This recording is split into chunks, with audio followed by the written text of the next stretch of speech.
ცოდვების აღსარებლობა აღვარებდით ურთიერთას ცოდვათა და ულოცევდით ერთმანეთისათვის ლოცვა ულოცევდით ერთ-ერთს რათა განიკურნეთ რამე თუ ფრიად შემძლებელ არს ლოცვაი მართლისა შეწევნად.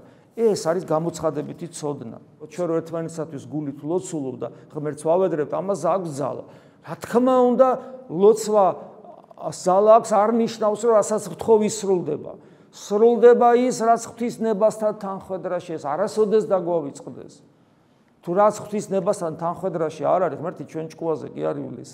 ჩვენ ხშირად ტუტუს ბავშვებს გავართ, რომელიც მშობლისგან ისეთ რამეს ითხოვენ, რაც მათთვის საზიანოა. არ გვესმის ხშირად, ჩვენ თავს ვერ ვხედავთ მარადილ პერსპექტივაში. მაგრამ თუ ჩვენი თხოვნა თანხვედრაში მოდის საღვთო-ნებასთან, ის რა თქმა უნდა სწრაფად სრულდება. ძმანო უკვე თუ ვინმე თქვენ შორის შეცდეს ჭეშმარიტებისგან, აი ეკლესიის ზრუნვა, აი ეკლესიაში ერთმანეთისათვის ზრუნვის სახე, ლოცვა ერთმანეთისთვის და არა მარტო, უკვე თუ ვინმე თქვენ შორის შეცდეს ჭეშმარიტებისგან და თუ ვინმე მოაქციოს იგი, უწყობდნენ რამე თუ რომელმან მოაქციოს ცოდვილი გზისგან, საცტურისა, მისისა, იხსნეს სული თვისის სიკვდილისაგან და დაფაროს სიმრავლე ცოდვა.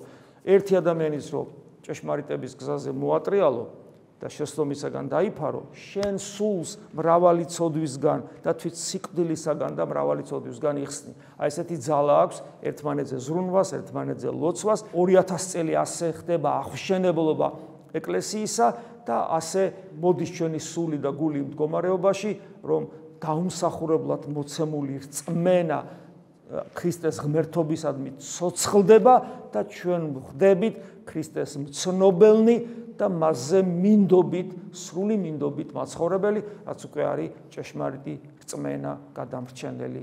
ამინ.